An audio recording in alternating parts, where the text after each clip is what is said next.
Silakan Yang Berhormat Ipoh Barat 25 minit. Terima kasih. Tuan Speaker, saya nak mulakan terima kasih kepada Speaker dan rakan-rakan saya di Dewan ini. Saya terpaksa berada di Bar Council untuk membuat satu perbincangan mengenai migrant workers. What a coincidence. Hal-hal berkaitan dengan pekerja-pekerja asing dan pekerja-pekerja. Betul, saya nak mulakan dengan konvensi 87.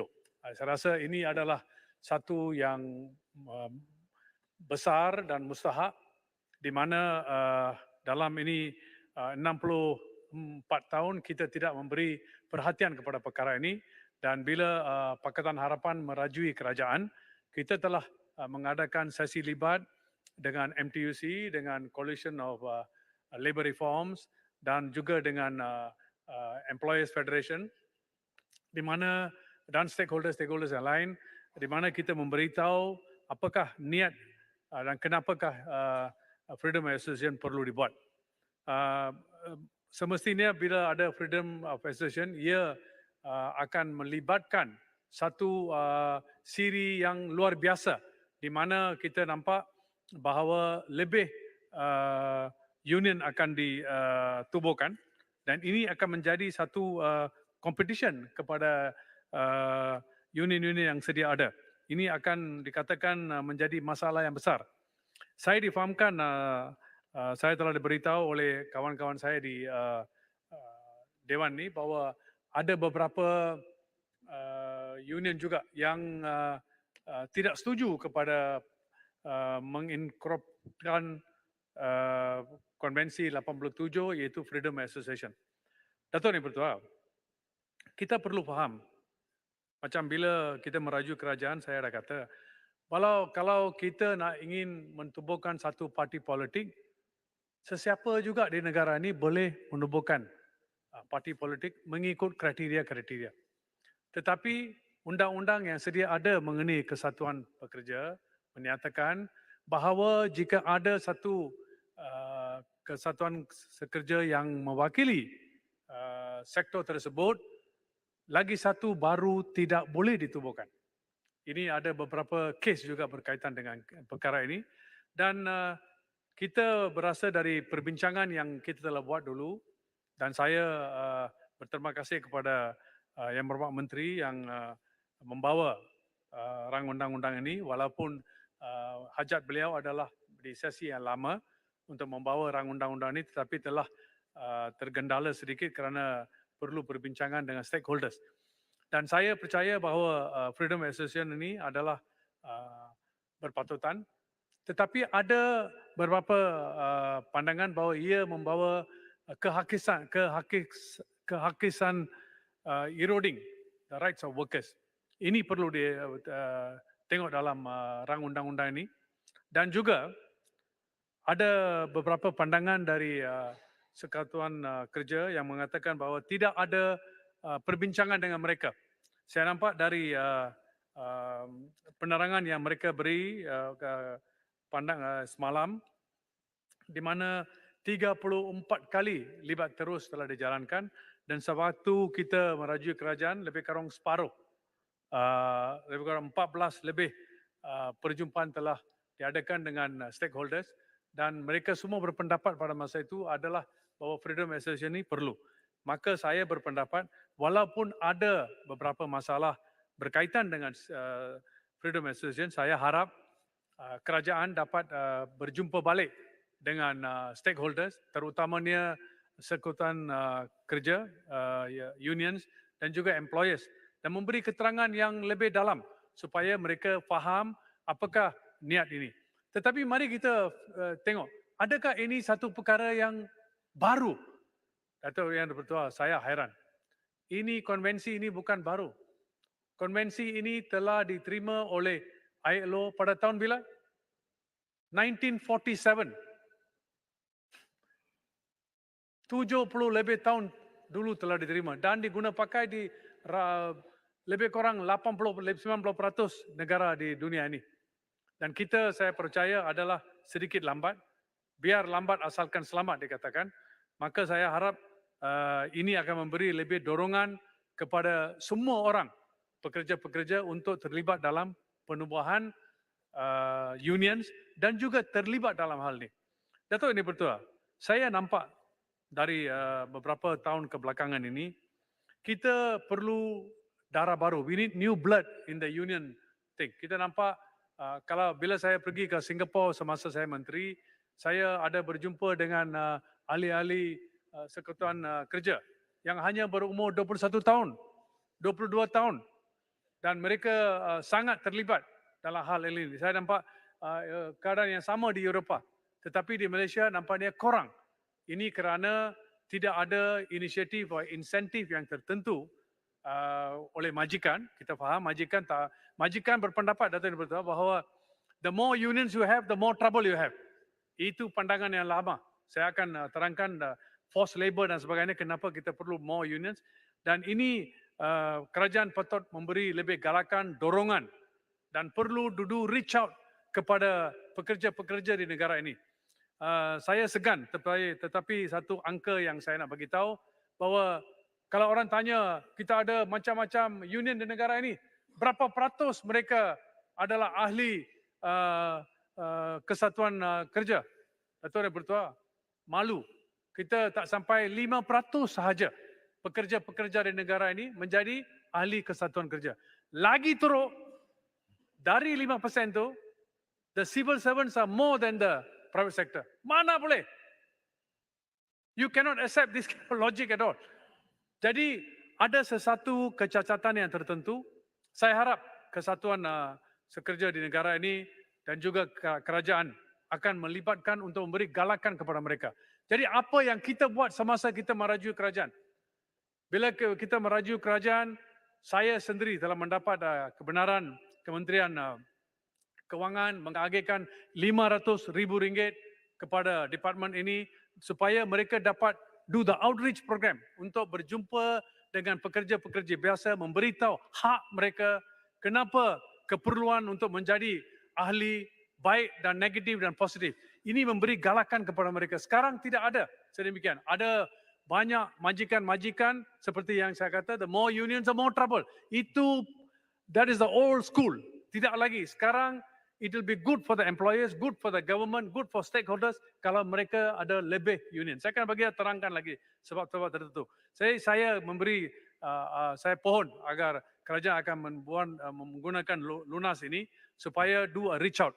Saya juga ingin, semalam saya ada beritahu, bila saya memberi galakan tersebut, masa itu mereka mengadakan, mungkin they didn't realize, mereka adakan mesyuarat-mesyuarat di 5-star hotel. Yang ini semua mesti mau berhenti. Ini you perlu pergi ke community hall, you perlu pergi ke kampung-kampung, you perlu pergi ke factory-factory yang kecil-kecil, jumpa dengan pekerja-pekerja di sana. Kalau pelawar mereka memberi datang ke 5-star hotel, tak bolehlah. Mereka nombor satu jauh, nombor dua it's not so comfortable. Kita perlu ingat bahawa B40 ini ratusannya ada lebih dari 50% di negara ini. Macam mana we will unionize them. Dan kenapa saya kata lebih union lebih baik? Pandangan majikan adalah lebih union lebih masalah. Pandangan saya dan pandangan ramai di antara kawan-kawan saya adalah more unions better. Kerana negara ini, Dato' Betul, we are going to face the most severe test on forced labor. Di mana pekerja terpaksa bekerja lebih dari masa overtime, over normal hours, simpan pasport asing, gaji tidak dibayar. All this is a catch-up game. Itu sebab pada masa itu kita membawa moratorium terhadap negara Bangladesh kerana ada eksploitasi pekerja-pekerja dari Bangladesh. Kalau dia nak datang kerja ke negara ini, dia perlu bayar RM1,000. Tak ada, RM20,000, RM25,000, RM30,000. Datang sini kerja 2 tahun, tak boleh bayar balik hutang. Bila dia tak boleh bayar hutang, apa buat? Dia tak bagi. Dia tak balik. Bila dia tak balik, dia menjadi undocumented worker. Bila dia jadi undocumented worker, dia kerja untuk majikan eksploitasi dia. Bila dia eksploitasi dia, forced labor comes into issue. Kita tak boleh ekspor barang ke Amerika dan Eropah. Senang saja, baju Dato' Betul. Bila kita buat baju untuk ekspor, katakan baju dibuat di satu syarikat A, syarikat B membuat button. Button dia buat dengan cara-cara forced labor pasal illegal requirement Boleh. dan sebagainya. Ya. Boleh saya tanya. Memang masalah forced labor ni menjadi-jadi. Kita selalunya marah pekerja asing banyak di Malaysia. Tetapi kita jarang menekankan soal eksploitasi terhadap pekerja asing. Memang mereka kena bayar pada ejen di Bangladesh atau ejen di mana, kemudian ejen di sini. 2 tahun mereka bekerja, setahun lebih bayar hutang ejen itu, hanya setahun saja untuk mereka. Sebab itulah di antaranya bila mereka habis saja tempoh, maka mereka cari jalan, buka kedai, beladang dan sebagainya, kerana mereka tak ada duit pun untuk balik. Exploit, kita lihat macam negara macam Qatar. Pekerja asing lebih ramai daripada penduduk. Tapi tidak berlaku eksploitasi terhadap pekerja asing secara meluas. Tidak seperti di Malaysia. Apakah kerajaan tidak ambil serius hal ini tentang eksploitasi kepada kemanusiaan pekerja asing dan Malaysia diletakkan dalam 3 tier dalam hal perdagangan manusia ini? Minta komen daripada bekas menteri. Betul, YB Kapak Kota Raja. Bila kita dalam kabinet, inilah masalah yang kita bincang. Lagi kita ada satu special session berjam-jam pada hari kelepasan. Kabinet berjumpa untuk bincang forced labor. Itu sebab kita membawa tindakan terhadap pengambilan pekerja dari Bangladesh. Kerajaan ini tak pedulikan perkara itu, tidak memberi keutamaan kepada perkara itu. Sekarang, catch up game, it will come back. Kita ada lebih kurang, semasa saya berucap sekarang, Dato' Betul, lebih kurang 3 juta, more than the documented workers. All these forced labor issues will come back and visit you. Kalau kita buat barang-barang, kita tak boleh ekspor.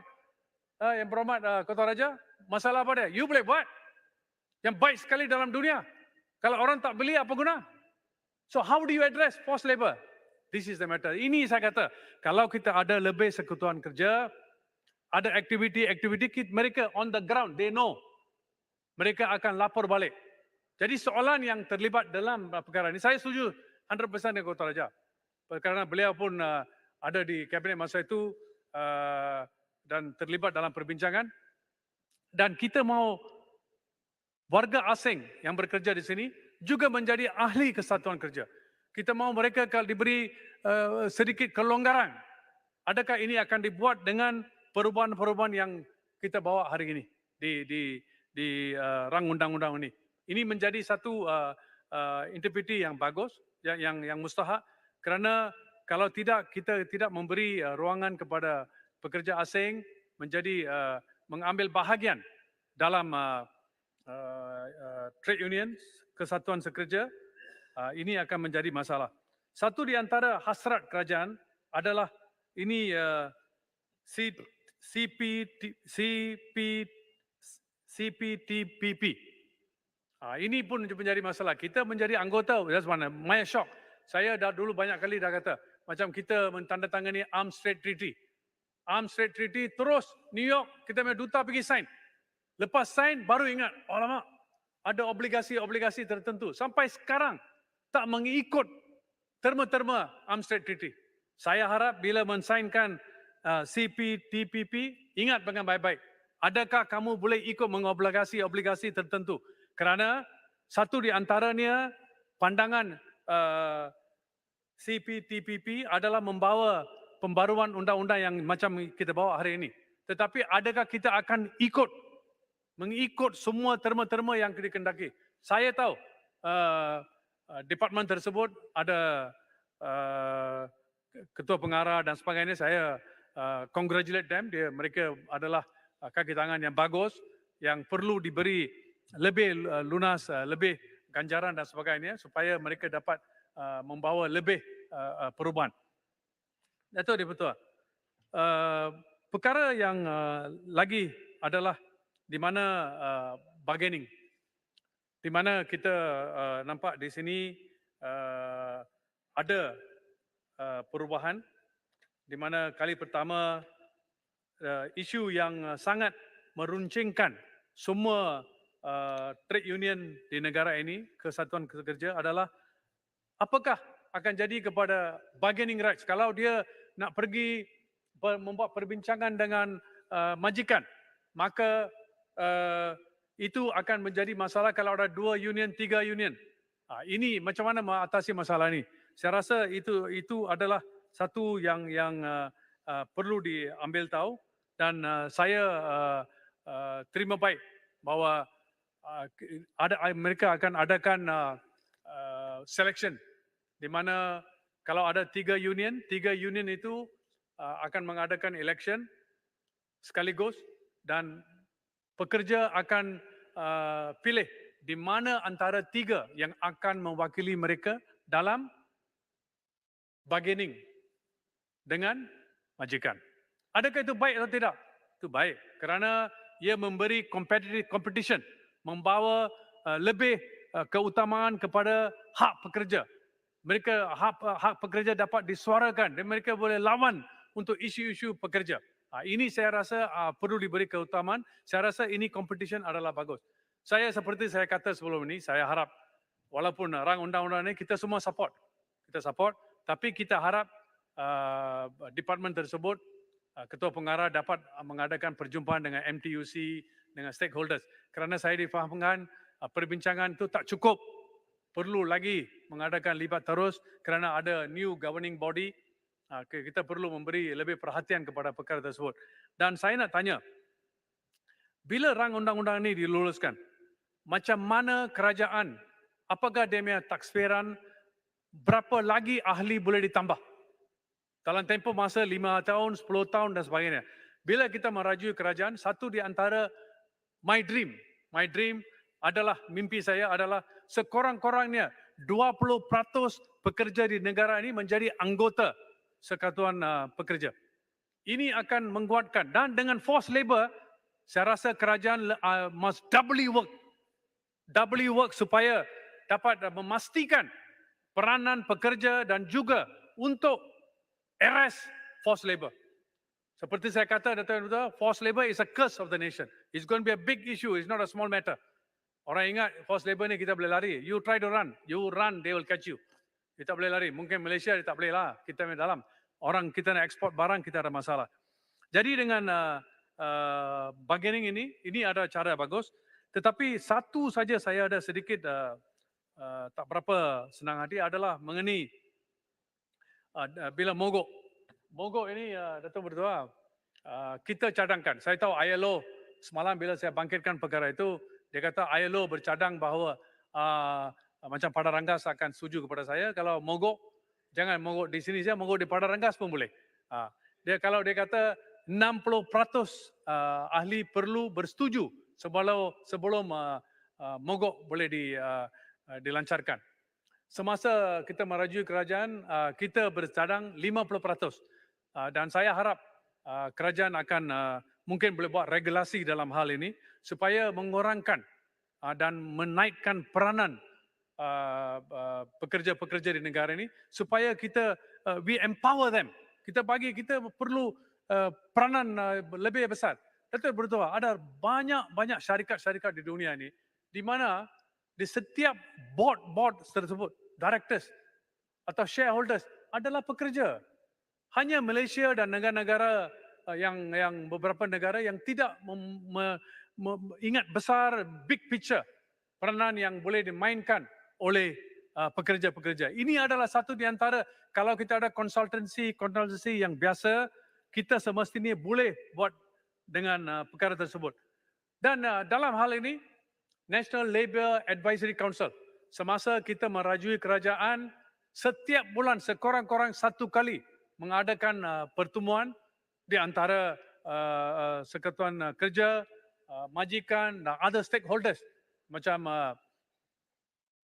syarikat-syarikat besar dan sebagainya, supaya mereka juga terlibat dalam semua hal ehwal berkaitan dengan Kementerian Sumber Manusia. They are stakeholders. Kita mendapat pandangan dari mereka. Bila saya menjadi menteri, kita cadangkan supaya SOCSO dilanjutkan, cover semua pekerja asing. Pada permulaan ada bantahan, tetapi bila kita bincang, mereka sendiri, majikan sendiri setuju.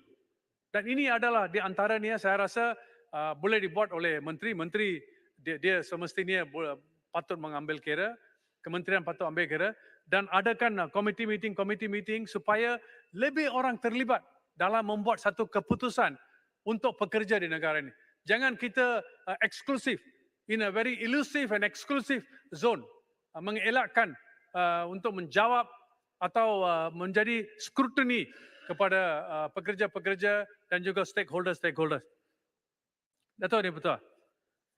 Di beberapa section di sini kita nampak semua adalah untuk kebaikan pekerja. Yang saya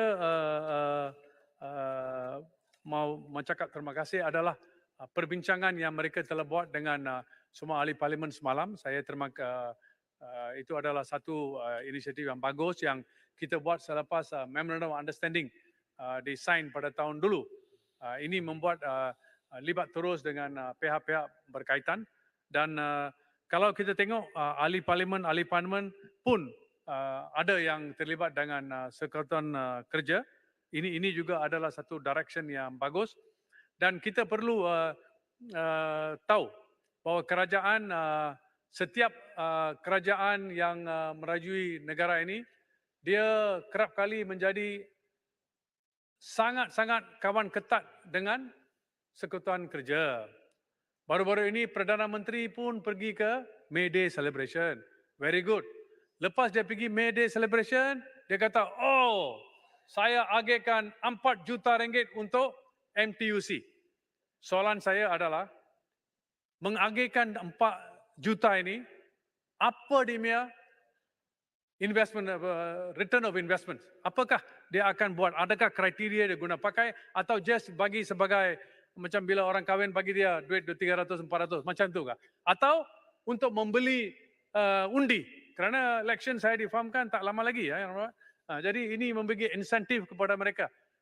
Tapi saya rasa yang lebih mustahak adalah apa kita boleh empower, arm these workers di negara ini. Ini perlu diberi lebih inisiatif. Saya pun terima baik pandangan dalam rang undang-undang ini, Dato' Dr. di mana walaupun sudah bersara dari Kesatuan Kerja, dia boleh juga memainkan peranan. Saya rasa ini adalah positive movement kerana memberi lebih ruang masa dan saya harap seperti apa yang dibuat oleh DAP, di mana 30% dari kita punya Executive Committee mestilah dari kaum wanita. Dan juga dari pemuda-pemuda, kita pun ada bagi ruangan-ruangan spesifik kepada mereka. Saya harap mungkin Ketua Pengarah Departemen ini boleh tengok macam mana sekurang-kurang memberi galakan kepada mereka supaya register sebanyak beberapa kota untuk kaum wanita, kaum pemuda dan sebagainya. Dan soalan yang tertimbul dalam hal ini, Dato' Deputa, adalah selalu ni Dato' Deputa, dalam kebelakangan ini dalam 10 tahun, 15 tahun, semua MTUC mereka membuang masa di mana? Bukan kempen dengan pekerja, bukan meningkatkan hal-hal hak pekerja. Mereka membazirkan masa di mahkamah. Setiap kali ada satu jawatan kuasa yang baru, mereka lawan. A lawan B, B lawan A, C lawan D. Tak habis-habis. Bila saya menjadi menteri, saya call them for a round table. Pokok sana pun ada sana, saya panggil round table, suruh mereka duduk sekali, kita selesaikan hal itu. Saya kata, you perlu meningkatkan persaudaraan di antara kamu supaya ia memberi lebih manfaat kepada pekerja-pekerja. Saya harap menteri akan memanggil mereka, don't be aloof, don't pretend it's not an issue. It's a national issue. You must take it upon you. Bukan dalam parti awak sendiri saja, tuan-tuan dan puan, YB. Tapi ini MTUC pun kita perlu cari jalan. Bila saya menjadi menteri, A team and B team kalau dekat-dekat mereka akan lawan. Bukan secara mulut, secara lawan pun lain macam pun boleh jadi. Bawa mereka sekaligus on a round table, discuss dengan mereka. Lepas discussion, isu dia senang aja. 1-2 issues ni. Kita cakap, okay, apa masalah dia? Ini korang, okay, kita tolong. Saya mengarahkan ke departmen tersebut, ketua pengarah ambil tindakan. Saya haraplah ini jasa baik yang boleh dilakukan kerana kita mau mempertabatkan kesatuan kerja di negara ini. Saya harap galakan-galakan yang tertentu diberi. Akhir sekali saya harap sedikit diberi pendidikan di sekolah-sekolah. Apakah mustahaknya kesatuan kerja, apakah peranan mereka, macam mana ia boleh terlibat dan sebagainya. Dan juga saya harap ketua pengarah boleh mengantar pegawai-pegawainya ke merantau-rantau di seluruh negara untuk berjumpa dengan semua komiti-komiti kesatuan kerja supaya memberitahu hak asas mereka dan macam mana ia boleh merebak kepada semua pekerja di negara ini. Dengan itu saya sokong dan saya harap pandangan saya boleh diambil kira. Kalau tidak, bila kita ambil kerajaan, kita akan implementasi. Terima kasih Yang Berhormat Ipoh Barat. Dipersilakan Yang Berhormat Padang Rengas. Tak pergi jumpa Presiden. Setiu Datuk Ketua. Ini kena gantung.